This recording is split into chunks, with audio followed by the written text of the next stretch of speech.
Madam ಡಿ.ಸಿ.ಎಂ ಭೇಟಿ ಆಗಿದ್ರೆ ಅದನ್ನೇ ಹೇಳಿದ್ದು.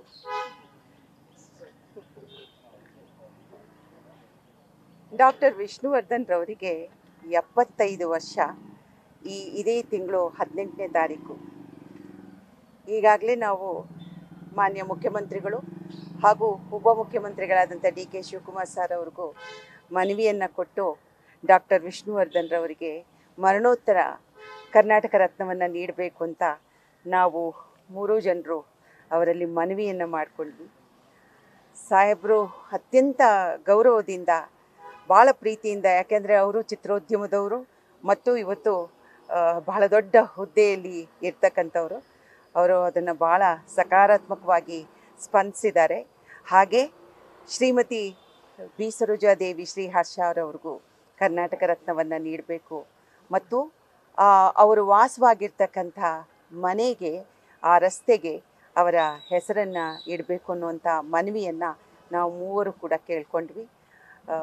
ಮಾನ್ಯ ಸಚಿವರು, ಉಪ ಮುಖ್ಯಮಂತ್ರಿಗಳು ನಮಗೆ ಭಾಳ ಇದರಲ್ಲಿ ಹೇಳಿದ್ರು, ಭಾಳ ಪ್ರೀತಿಯಿಂದ, ಆತ್ಮೀಯತೆಯಿಂದ ಇದು ನಮ್ಮ ಕರ್ತವ್ಯ, ಖಂಡಿತವಾಗ್ಲೂ ನಾವು ನಿಮ್ಮ ಪರವಾಗಿ, ಅಂದರೆ ಚಿತ್ರೋದ್ಯಮದ ಪರವಾಗಿ ಅವರಿಗೆ, ಅವರ ಅಭಿಮಾನಿಗಳಿಗೆ ಸಂತೋಷವಾಗುವಂತಹ ಕೆಲಸವನ್ನು ಮಾಡ್ತೀವಿ ಎನ್ನುವಂಥ ಭರವಸೆಯನ್ನು ನೀಡಿದ್ರು.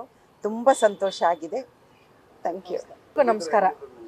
ನಿಮ್ಮೆಲ್ರಿಗೂ ಗೊತ್ತಿರೋ ಹಾಗೆ ವಿಷ್ಣುವರ್ಧನ್ ಸರ್ ಅವರಿಗೆ ಮರಣೋತ್ತರ ಕರ್ನಾಟಕ ರತ್ನ ಪ್ರಶಸ್ತಿ ಬರಬೇಕು ಅನ್ನೋದು ನಮ್ಮ ಮನವಿಯಾಗಿತ್ತು.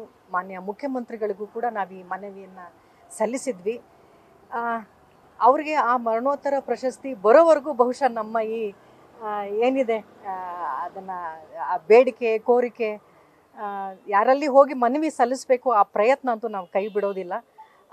ದೇವರ ದಯದಿಂದ ಅಥವಾ ಅವರ ಅಭಿಮಾನಿಗಳ ಎಲ್ಲರ ಕೋರಿಕೆಯಂತೆ, ನಮ್ಮೆಲ್ಲರ ಆಶಯದಂತೆ ಅವರಿಗೆ ಕರ್ನಾಟಕ ರತ್ನ ಪ್ರಶಸ್ತಿ ಅವರ ಜನ್ಮದಿನದಂದು, ವಿಶೇಷವಾಗಿ ಅವರಿಗೆ 75ನೇ ವರ್ಷದ ಜನ್ಮದಿನ ಆಗಿರೋದ್ರಿಂದ ಇಂಡಸ್ಟ್ರಿಯಲ್ಗೆ ಅವರು ಬಂದು 50ನೇ ವರ್ಷ. ಹೀಗಾಗಿ ಆ ಸಂದರ್ಭದಲ್ಲಿ ಅನೌನ್ಸ್ ಆಗಬೇಕು ಅನ್ನೋದು ನಮ್ಮೆಲ್ಲರ ಕಲಾವಿದರಾಗಿ ನಮ್ಮ 3 ಜನರ ಆಶಯ. ಅದನ್ನು ಮಾಡ್ತಾರೆ ಅನ್ನುವಂಥ ನಂಬಿಕೆ ನಮಗಿದೆ. ಹಾಗಾಗಿ ಇವತ್ತು ಡಿ.ಕೆ. ಶಿವಕುಮಾರ್ ಅವ್ರನ್ನ ನಾವು ಭೇಟಿ ಮಾಡಿದ್ವಿ. ಅತ್ಯಂತ ಸಕಾರಾತ್ಮಕವಾಗಿ ನಮಗೆ ಸ್ಪಂದಿಸಿದ್ದಾರೆ. ಖಂಡಿತವಾಗ್ಲೂ ಅವತ್ತು ಅನೌನ್ಸ್ ಮಾಡ್ತೀವಿ ಎನ್ನುವಂಥ ಭರವಸೆ ಕೊಟ್ಟಿದ್ದಾರೆ. ಅದು ನಿಜ ಆಗುತ್ತೆ ಅಂತ ನಾವೆಲ್ಲರೂ ಅಂದ್ಕೊಳ್ತಾ ಇದ್ವಿ. ಹಾಗೆ ಆಗುತ್ತೆ. ಬಿ ಸರೋಜಾದೇವಿ ಅಮ್ಮನವ್ರಿಗೂ ಕೂಡ ಕರ್ನಾಟಕ ರತ್ನ ಪ್ರಶಸ್ತಿ, ಮರಣೋತ್ತರ ಪ್ರಶಸ್ತಿಯನ್ನು, ಆ ಬಿರುದನ್ನು ಅವ್ರಿಗೆ ಕೊಡಬೇಕು. ಅವರ ಮನೆ ಇರುವಂತಹ ಆ ರಸ್ತೆಗೂ ಕೂಡ ಅವರ ಹೆಸರು ಇಡಬೇಕು ಅನ್ನುವಂಥ ಮನವಿ ಮಾಡಿದ್ದೀವಿ. ಇವೆಲ್ಲವಕ್ಕೂ ಕೂಡ ಅವರು ಸಕಾರಾತ್ಮಕವಾಗಿ ಸ್ಪಂದಿಸಿದ್ದಾರೆ. ಆ ದಿನ ಬರುತ್ತೆ ಅಂತ ನಾವು ನಂಬ್ಕೊಂಡಿದ್ದೀವಿ. ಬರೋವರೆಗೂ ನಮ್ಮ ಪ್ರಯತ್ನ ಹೀಗೆ ಇರುತ್ತೆ. ನಿಮ್ಮೆಲ್ಲರ ಆಶಯ ಕೂಡ ಅದಕ್ಕೆ ಕೈ ಜೋಡಿಸ್ಬಿಟ್ರೆ ಅದು ಆಗುತ್ತೆ ಅನ್ನುವಂಥ ನಂಬಿಕೆ ನಮ್ಮಲ್ಲಿದೆ. Thank you. ಎಲ್ರಿಗೂ ನಮಸ್ಕಾರ.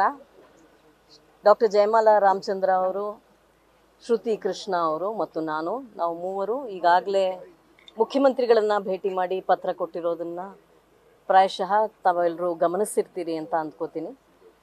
ಅವರು ಈಗಾಗಲೇ ವಿವರಿಸಿದ ಹಾಗೆ ಡಾಕ್ಟರ್ ವಿಷ್ಣುವರ್ಧನ್ ಅವರಿಗೆ ಅವರ 75ನೇ ಹುಟ್ಟುಹಬ್ಬ ಸೆಪ್ಟೆಂಬರ್ 18, 2025ರಂದು ಕರ್ನಾಟಕ ರತ್ನ ಪ್ರಶಸ್ತಿ, ಕರ್ನಾಟಕ ರತ್ನ ಬಿರುದು ಅವರಿಗೆ ಸಲ್ಲಲಿ ಅನ್ನೋದು ನಮ್ಮ ಕಳಕಳಿಯ ಕೋರಿಕೆ, ಆಶಯವಾಗಿದೆ. ಅದನ್ನು ನೆರವೇರಿಸ್ಕೊಡ್ತೀನಿ ಅಂತ ಮುಖ್ಯಮಂತ್ರಿಗಳು ಭರವಸೆ ಕೊಟ್ಟಿದ್ದಾರೆ. ಅದೇ ರೀತಿಯಾಗಿ ಉಪಮುಖ್ಯಮಂತ್ರಿಗಳು ಇವತ್ತು ಅತ್ಯಂತ ಪ್ರೀತಿಯಿಂದ ನಮ್ಮ ಮನವಿಯನ್ನು ಸ್ವೀಕರಿಸಿ ಇದಕ್ಕೇನು ಮಾಡಬೇಕು ಅದನ್ನು ನಾನು ಮಾಡ್ತೀನಿ ಅನ್ನುವ ಭರವಸೆಯನ್ನು ನೀಡಿದ್ದಾರೆ. ಹಾಗಾಗಿ ನಿಮ್ಮೆಲ್ಲರ ಆಶಯದಂತೆ ನಮ್ಮೆಲ್ಲರ ಪ್ರೀತಿಯ ಕೋರಿಕೆಯಂತೆ ಅದು ನೆರವೇರಲಿ ಅನ್ನೋದು ನಮ್ಮ ಪ್ರಾರ್ಥನೆ. ಅದೇ ರೀತಿಯಾಗಿ ಸರೋಜಮ್ಮನವ್ರಿಗೂ ಕರ್ನಾಟಕ ರತ್ನ ಪ್ರಶಸ್ತಿ ಸಿಗಲಿ. ಅದೇ ರೀತಿಯಾಗಿ ಅವರ ಹೆಸರನ್ನು, ಅವರು ವಾಸವಿದ್ದ, ಅವರ ನಿವಾಸವಿರುವ ರಸ್ತೆ 11ನೇ ಕ್ರಾಸ್ ಮಲ್ಲೇಶ್ವರಂ, ಆ ರಸ್ತೆಗೆ ಬಿ ಸರೋಜಾದೇವಿ ಅವರ ಹೆಸರನ್ನು ಇಡುವಂತಾಗಲಿ ಅಂತ ನಾವು ಮನವಿ ಮಾಡಿಕೊಂಡಿದ್ದೇವೆ. ಹಾಗಾಗಲಿ ಅಂತ ಎಲ್ಲರೂ ಪ್ರಾರ್ಥಿಸೋಣ. ನಮಸ್ಕಾರ. A few days ago, Dr. Jayamala Ramchandra, Srimati Shruti Krishna and myself, Malavika Avinash, the 3 of us met the Chief Minister of Karnataka with a request, with an application to confer Karnataka Ratna on Dr. Vishnuvardhan on his 75th birthday, which is being celebrated on the 18th of September 2025. Alongside, we also requested that Srimati B. Saroja Devi, who passed away recently, also may be conferred with the same. The Chief Minister was very welcoming and receptive of the request and had promised us that he'd do the needful.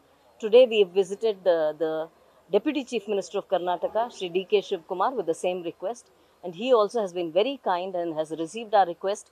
And this is a request not just of the three of us, but I think of all the people of Karnataka and all their abhimanis, right, their fans.